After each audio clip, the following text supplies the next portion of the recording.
মা, সোনা জানি, ও বড় বৌদি, কোথায় গেলে?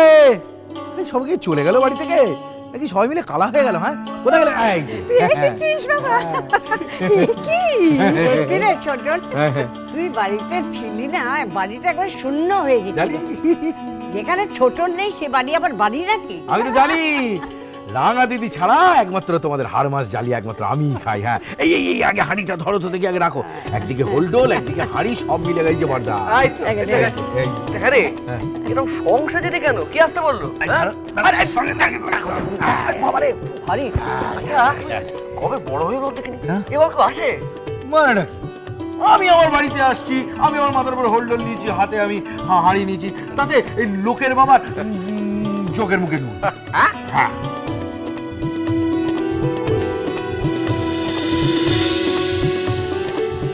কি ব্যাপার? এসেই দেখছি বাড়ি একেবারে মাথায় করে তুলেছ। না, ওই কথা বলছিলাম। তোমার এত কথা আসে কি করে বলো তো? ক টাকা রোজগার করো? এত বড় একটা সমর্থ ছেলে এখনো বাপের পেনশনে আর দাদাদের সংসারে খাচ্ছ। কবে মানুষ হবে? বাবা থাক না সব কথা এখন। তোমার জন্য ঠাকুরপো, শুধু তোমার জন্য আমার কথা মিলিয়ে নিও। ওই ছোটন তোমার জন্য একদিন বাড়ি ছেড়ে চলে যাবে। কেন ওকে কথাগুলো শোনাচ্ছ? আর এটাও জেনে রেখো, ওই ছোটন বলেই তোমার কথাগুলো শুনছে, আর কেউ হলে শুনতো না। দুটো দিন নিজে আনন্দ করে এসেছে বলে সকলের জন্য মিষ্টির হাড়ি নিয়ে এসেছে, সেটা তোমার চোখে পড়লো না, তখন থেকে কথা শুনিয়ে যাচ্ছ। তা দেখবে কেন, অন্ধ যে। আর মাথায় চড়িও না তো। বড় বৌমা, তোমরা যে ওকে লুকিয়ে হাত খরচে টাকা দাও আমি জানি।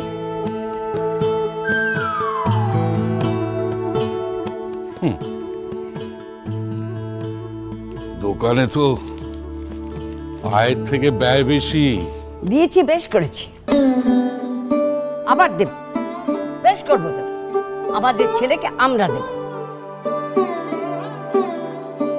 যখন ছাই ফেলতে ভাঙা কুলো ওই ছোটনকে সকলের দরকার হয়, তখন কি হয়? তুমি তো হাজার হাজার ফরমাস করো না, এটা কর সেটা কর, এটা কেন করলি না? হ্যাঁ, সেটা বুঝি ভুলে গেছো? শোনা যে ঠিক, বাতাও না। এখন বলছি খারাপ লাগছে, আমি যখন চোখ বুঝবো তখন। আচ্ছা বাবা, ছোটনটা এসছে, কোথাও একটু গপ্প টপ্প শুনবো তা না? হ্যাঁ, ওই বড় বৌদি কোথায় গেল? মানে তখন থেকে এত হাঁক ডাক পড়লাম বড় বৌদি বাপের বাড়ি গেছে, এলো বলে। কোনো কাণ্ড জ্ঞান। হ্যাঁ, কার রে? না, ওই বলছিলাম যে বড় বৌদির কোনো কাণ্ড জ্ঞান। আজকেই আমি এলাম, আর আজকেই বাপের বাড়ি যাওয়ার দরকার পড়লো। কেন আমরা সবাই আছি, তোমার হচ্ছে না? হ্যাঁ, আসলে বাড়িতে ফিরলেন অনেকদিন পরে সকলকে দেখতে খুব ইচ্ছা করে। মা, রাঙা দিদির কি খবর? সে যেমন থাকে, ক্ষণে ভালো ক্ষণে মন্দ। এই রাঙা দিদি, এই রাঙা দিদি! ষাঁড়ের মতো চেঁচাচ্ছ কেন?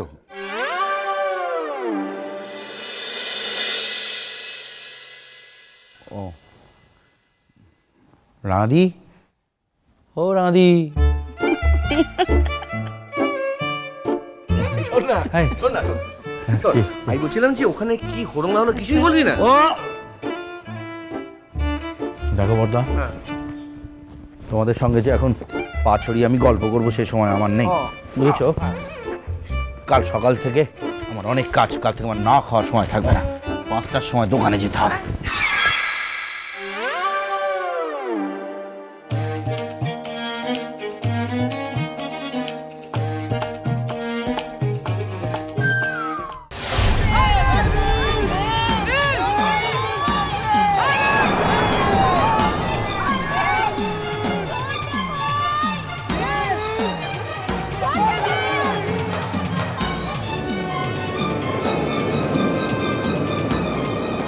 ওই দেখো কাজু যাচ্ছে, আর ওই মাঝিটা।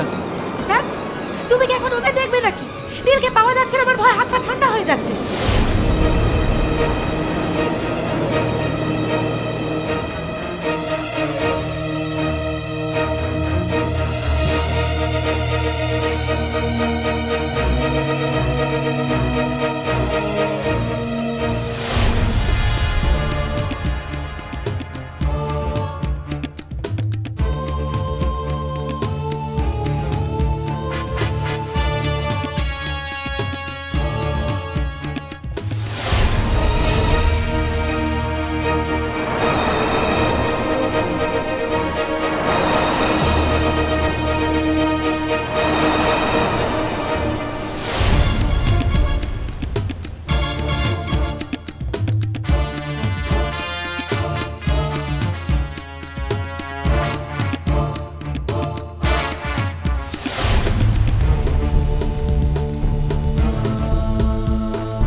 নৌকোটাই তো, ওটা তো এই গেল আর এই এলো, তাহলে কি ওইটাতে ওরা নীলকে, হ্যাঁ?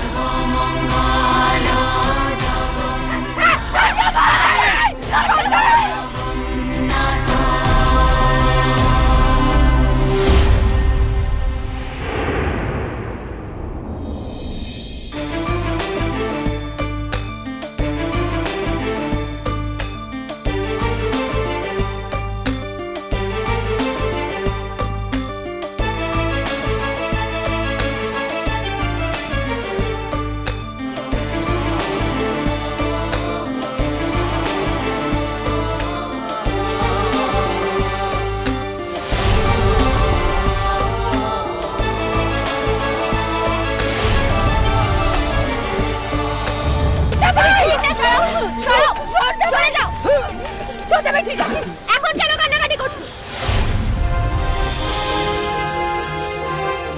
যখন এত দূরে গেল তখন তোমরা কেউ দেখতে পাওনি? জলে নামতে জানে না, সমুদ্রে স্নান করতে এসেছে। সরো।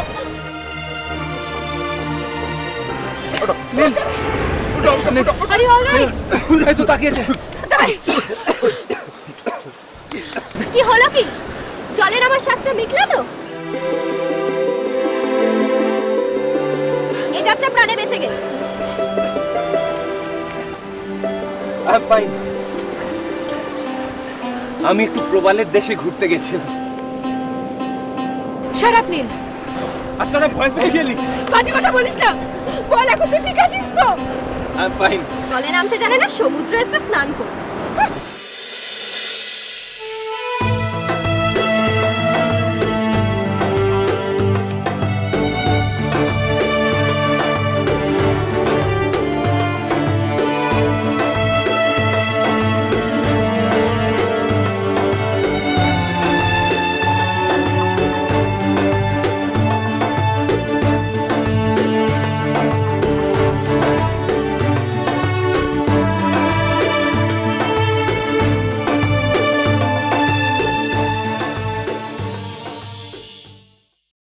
কি এমন গোপন কথা শুনি তো? গোপন কথা আছে তো। তুমি যদি শুনতে চাও তাহলে আমি তোমাকেও বলতে পারি। বেশ, আমি শুনতে চাইছি, বলো।